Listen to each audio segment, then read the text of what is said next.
Sobat Ujung Malam, kembali lagi bersama aku Hiromi yang akan menemani dan memberikan informasi seputar cerita misteri yang terjadi di dunia ini. Buat kalian yang udah nonton film Squid Game, pasti terbayangkan gimana ngerinya. Tapi kalian nyangka nggak kalau ternyata ada kejadian yang mirip, bahkan lebih ngeri dan terjadi di dunia nyata? So, daripada penasaran, siapkan mental kalian. Jangan tengok kanan kiri, kita mulai ceritanya. Cerita ini dimulai di Uni Soviet pada tahun 1929. Pada saat itu, pemimpin Uni Soviet adalah Joseph Stalin. Joseph Stalin memiliki ambisi untuk bisa mempercepat industrialisasi Uni Soviet dan mengubah cara bertani tradisional menjadi mirip dengan paham komunis. Zaman dulu ada yang namanya kulak di Uni Soviet. Kulak ini adalah sebutan untuk para petani makmur yang memiliki ladang luas dan ternak yang banyak. Mereka biasanya memperkerjakan buruh tani untuk mengerjakan ladang atau sawah mereka. Namun Stalin menganggap kulak ini adalah kelas sosial yang harus diberantas karena tidak sesuai dengan paham komunisme.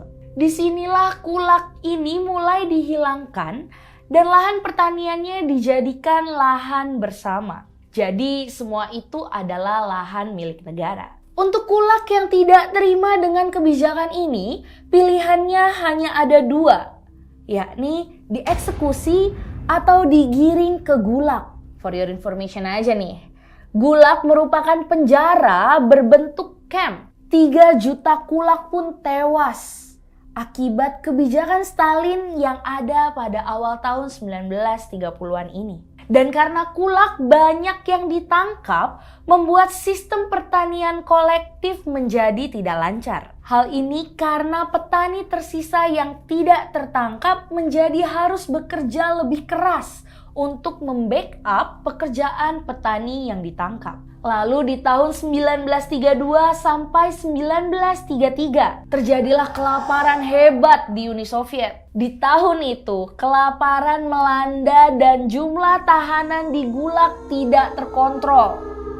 Sehingga ini menjadi isu yang sangat serius. Dengan kondisi itu, pemerintah tidak tahu harus berbuat apa. Sampai akhirnya pada Maret 1933, Kepala Polisi Khusus di Uni Soviet yakni Genrikh Yagoda mengusulkan untuk memindahkan sebagian tahanan ke Kazakhstan dan Siberia. Termasuk dalam hal ini ke Pulau Nazino. Sebenarnya Pulau Nazino ini adalah pulau tanpa nama yang berada di tengah Sungai Ob, salah satu sungai utama di Uni Soviet, tepatnya di Siberia Barat. Pulau ini disebut sebagai Pulau Nazino karena desa terdekat yakni Desa Nazino. Background dari tahanan yang dipindahkan pun beragam. Mulai dari kulak, kriminal, tahanan politik, dan bahkan warga yang tidak memiliki identitas. Pada 19 Mei 1933, kurang lebih ada 5.000 tahanan yang dipindah ke Pulau Nazino dengan pengawalan ketat.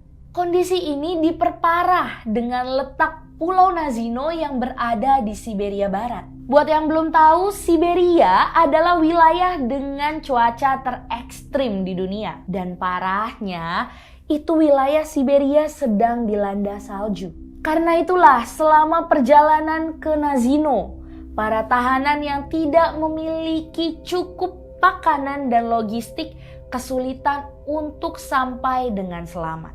Dan yang sampai di sana dengan selamat pun pada akhirnya tidak melihat ada apa-apa. Karena di pulau itu hanya ada pepohonan saja. Para tahanan pun terpaksa tidur di alam bebas padahal saat itu tengah badai salju. Satu hari mereka mendarat di Pulau Nazino. Ada 295 tahanan yang langsung tewas karena terkena hipotermia. Dan ternyata diketahui fakta bahwa yang dipindahkan ke Nazino ini adalah tahanan tanpa identitas dan bukan kulak. Sehingga tidak memiliki keahlian bertani. Seandainya banyak petani pun juga akan sulit bagi mereka untuk bertani karena kondisi tanah yang bersalju dan tidak akan bisa ditumbuhi oleh tanaman pangan. Penderitaan bertambah dengan tidak adanya jatah makanan untuk para tahanan. Penjaga tahanan pun juga bingung dengan keadaan tersebut. Sampai akhirnya para tahanan hanya diberi jatah 200 gram tepung. Karena tidak ada hal lain yang bisa mereka makan, para tahanan pun nekat mencampurkan tepung tersebut dengan air sungai yang kotor. 4 hari bertahan dengan makan tepung dan air juga ditambah dengan cuaca dingin yang ekstrim, membuat semakin banyak tahanan yang tewas. Bahkan orang-orang yang berhasil membuat api untuk bertahan hidup justru mati karena terbakar. Orang yang selamat berkumpul dan membuat aksi protes pada para penjaga karena tidak diberi jatah tepung lagi. Karena tuntutan massa yang banyak, akhirnya penjaga memenuhi kemauan tahanan dengan sistem yang berbeda. Penjaga mengharuskan tahanan untuk membuat kelompok dan setiap kelompok harus memiliki satu ketua kelompok. Disinilah masalah jadi makin runyam. Tahanan dengan background preman dan kriminal langsung menawarkan diri untuk menjadi ketua kelompok. Namun, bukannya membagikan tepung ke kelompok, mereka justru memonopoli tepung untuk mereka sendiri. Hal ini membuat banyaknya tahanan yang mati kelaparan. Yang tidak kelaparan pun juga banyak yang tewas karena disentri akibat mengonsumsi tepung yang dicampur dengan air kotor. Banyak tahanan yang mengupayakan agar bisa kabur dengan mengumpulkan batang pohon untuk dibuat menjadi rakit agar bisa menyeberang ke daratan. Namun, hanya sebagian kecil yang berhasil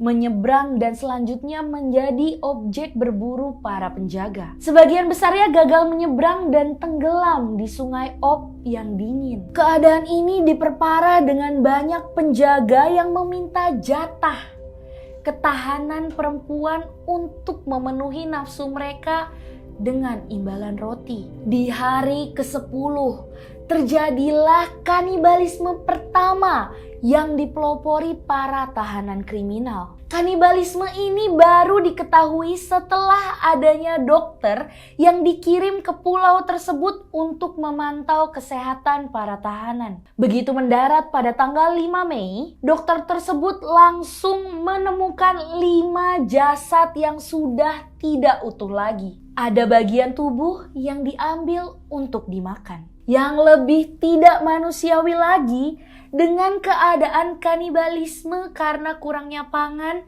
malah tanggal 27 Mei 1933, sebanyak 1.200 tahanan baru dikirim lagi ke Pulau Nazino. Hal ini membuat adanya 2 kelompok, yakni kelompok tahanan lama dan kelompok tahanan baru. Setiap hari selalu ada bentrokan dari kedua kelompok ini untuk membunuh anggota kelompok lain agar bisa mereka makan. Kisah tragis datang dari seorang penyintas Pulau Nazino. Ia melihat seorang perempuan yang dibawa oleh seorang penjaga lalu ditinggalkan. Setelah itu, datang segerombolan tahanan yang langsung memotong tubuh wanita itu dalam keadaan sadar untuk mereka masak dan mereka makan. Seorang penyintas lain mengatakan bahwa dirinya tidak memakan daging manusia, melainkan bagian jantung dan hati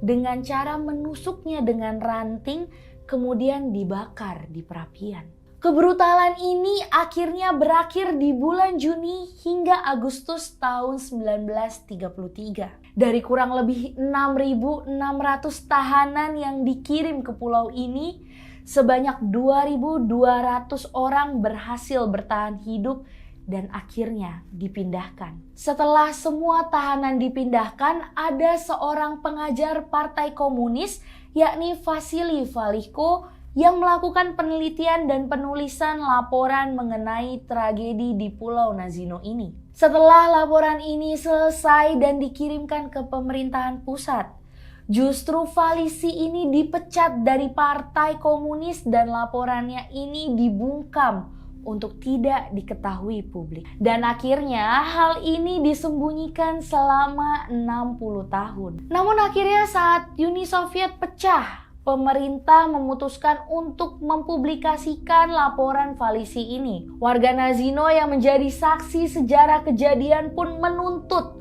untuk dibuatkan monumen untuk menghargai para tahanan yang tewas. Gimana menurut kalian?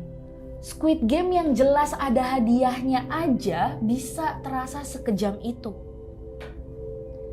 Gimana dengan kejadian ini yang gak ada hadiahnya, tapi para tahanan dipaksa untuk bertahan hidup dengan cara saling membunuh? Oke, sekian dulu video kali ini. Jangan lupa buat like, komen, subscribe, dan juga nyalakan notifikasi biar kamu gak ketinggalan cerita seru lainnya. So, see you on another video. Bye.